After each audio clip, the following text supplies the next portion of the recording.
Cek cek 1 2 3 tes percobaan tes. Assalamualaikum warahmatullahi wabarakatuh. Kembali lagi bersama saya Adi Irawansah. Kali ini kita akan membahas tentang 5 penyebab gagalnya seseorang untuk berternak lebah kelunut menurut pengalaman kami. Namun sebelum itu jangan lupa untuk like, komen, subscribe channel kita agar channel kita lebih berkembang lagi. Bagi yang sudah subscribe, kami ucapkan ribuan terima kasih yang sebesar-besarnya. Seperti biasa, kita intro dulu.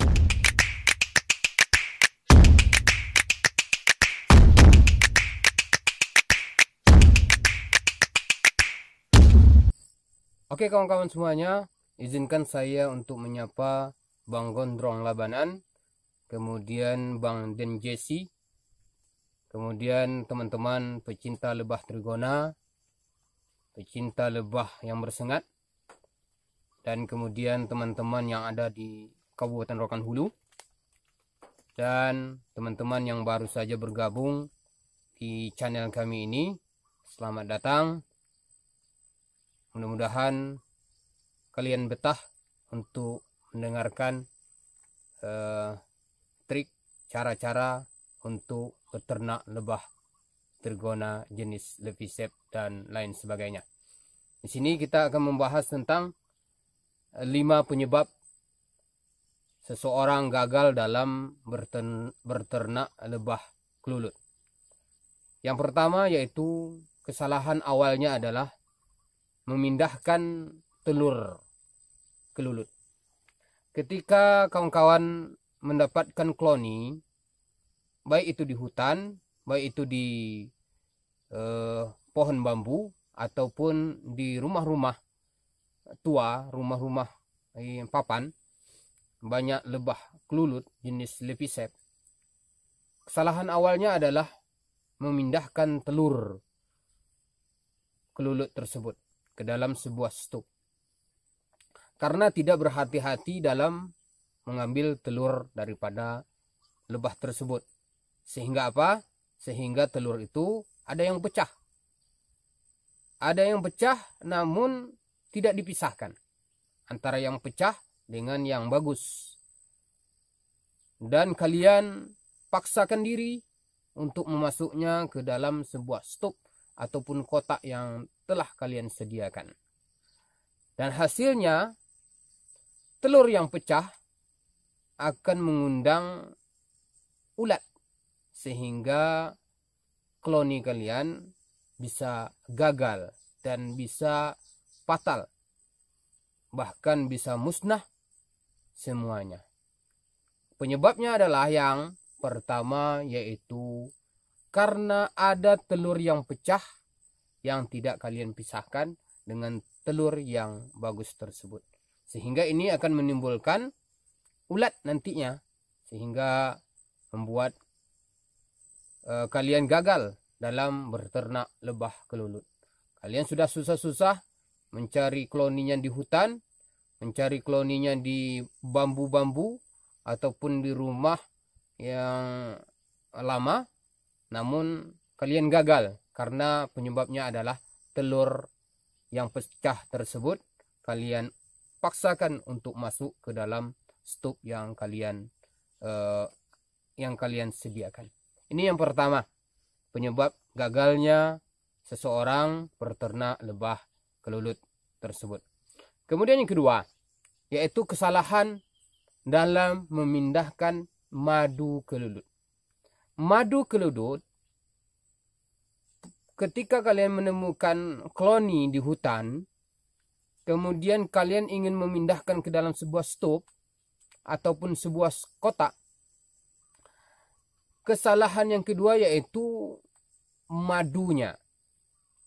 Madunya tidak berhati-hati juga ketika kalian memindahkan ke dalam sebuah stok tersebut, sehingga madunya pecah dan akan mengundang predator. Predator yang pertama kali akan datang yaitu semut, karena bau madu ini sangat menyengat sekali, sehingga dia akan cepat datang. Dalam hitungan jam saja itu semut akan datang ketika dia mencium bau yang menyengat ini, yaitu madu tersebut. Sehingga apa? Sehingga koloni kita nanti akan musnah, akan mati. Ini pengalaman kami. Pernah satu kali kami membongkar sebuah rumah, papan, koloninya luar biasa. Setelah kami masukkan ke dalam sebuah stop dan kami taruh dekat rumah tersebut, dalam hitungan jam saja semut sudah datang. Penyebabnya adalah karena pecah madu yang ada di dalam kotak tersebut, sehingga menimbulkan akan tercium oleh predator, yaitu terutama semut. Dan nanti selanjutnya akan datang predator yang lain. Contohnya yaitu kecoa ataupun yang lainnya yang sangat suka dengan madu tersebut. Ini kesalahan yang kedua, penyebab gagalnya seseorang berternak lebah kelulut tersebut. Kemudian yang ketiga, kesalahan penyebab gagalnya berternak lebah kelulut yaitu kurang kontrol koloni lebah tersebut. Kurang kontrolnya. Kita sudah buat stopnya. Kemudian kita ambil koloni-koloni yang ada di hutan, ada yang di bambu. Kesalahan bagus, cara masuk ratunya, koloninya, telurnya sudah bagus. Madunya tidak ada yang pecah. Alhamdulillah koloninya bagus. Aktivitasnya sangat bagus. Namun kesalahan yang ketiga yaitu kurang kontrol terhadap koloni lebah kita. Seharusnya setiap hari kita akan kontrol ini lebah kita. Baik itu aktivitasnya di dalam keluar masuk daripada lebah stop tersebut, kemudian bagaimana aktivitasnya di dalam, membangun sarang, membangun telurnya, membangun propolisnya dengan sebaik-baiknya, itu harus kita lihat.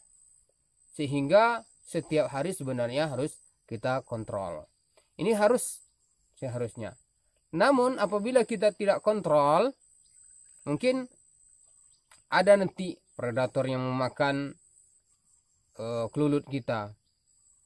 Cicak, dia akan menunggu di corong daripada stok kita dan akan memakan kloni-kloni kita nantinya. Sehingga ini akan menyebabkan gagalnya kita beternak lebah kelulut. Jadi kita haruslah kontrol setiap hari seharusnya. Dan ini pengalaman kami juga.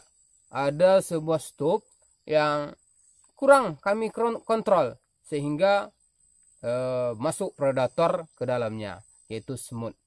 Dan ini dia seperti kotak ini.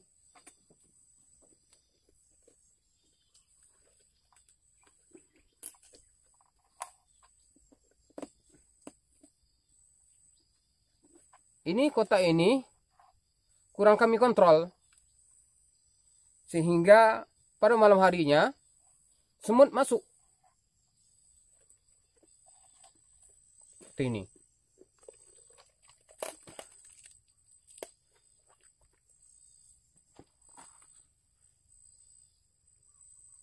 Nah, ini dia kawan-kawan.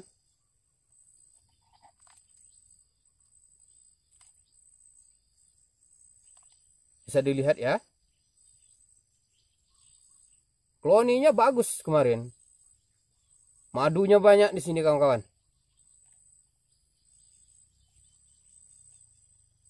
Ini kloninya sangat bagus. Ratunya masih muda. Sehingga banyak telurnya. Dan ini pengalaman kami. Karena tidak dikontrol. Sehingga predator tersebut memakan madunya dan memakan anak-anakan daripada kloninya tersebut. Ini kesalahan ketiga. ketika kita berternak lebah kelulut, kita harus mengontrolnya setiap hari atau 1 kali atau 2 kali sehari, 2 kali dan lain sebagainya. Harus kita kontrol karena semut itu setiap hari akan datang ke stok kita. Ini kesalahan yang ketiga, penyebab gagalnya seseorang dalam berternak lebah kelulut yang ketiga. Kurang kontrol koloni lebah kelulut. Kemudian yang keempat, yaitu kesalahan tempat berternak. Ini dia kawan-kawan semuanya. Kesalahan tempat berternak. Contoh kami di sini, ini vegetasinya, makanan lebah tersebut belum banyak tersedia. Biasanya orang berternak lebah kelulut ini, dia akan menyediakan pakan daripada lebah tersebut.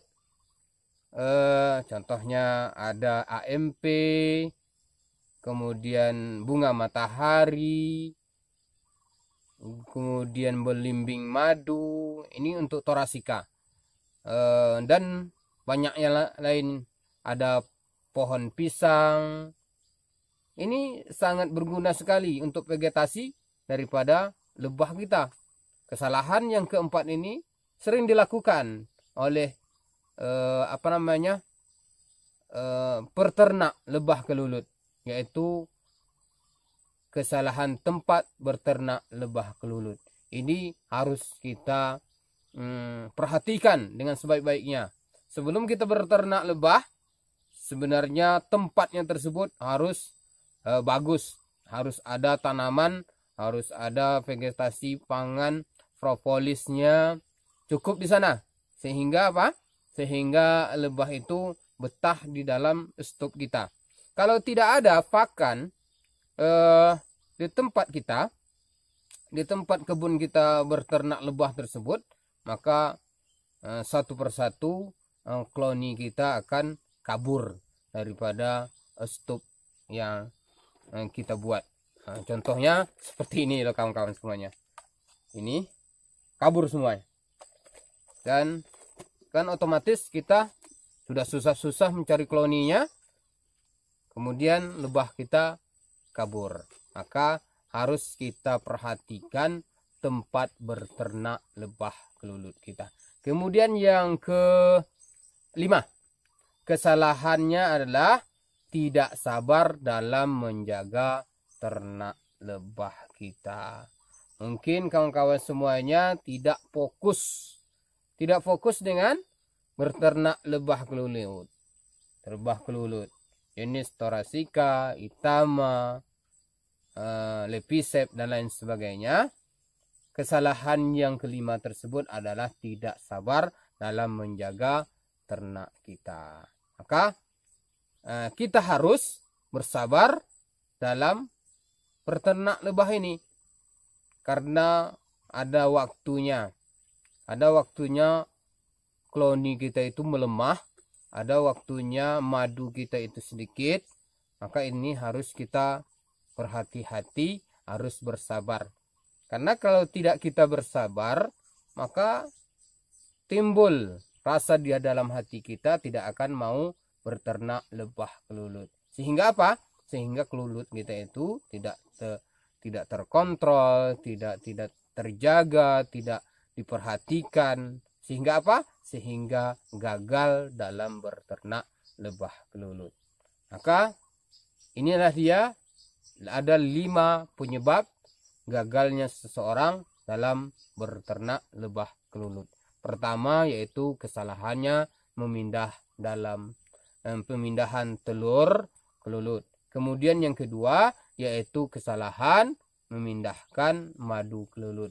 Yang ketiga yaitu kurang kontrol koloni lebah kita. Yang keempat yaitu kesalahan tempat berternak lebah kelulut. Yang terakhir yaitu tidak bersabar dalam menjaga ternak lebah kita tersebut. Jadi itulah ada 5 penyebab seseorang gagal dalam berternak lebah kelulut. Mudah-mudahan video ini bermanfaat. Kami akhiri. Assalamualaikum warahmatullahi wabarakatuh. Salam Trigona.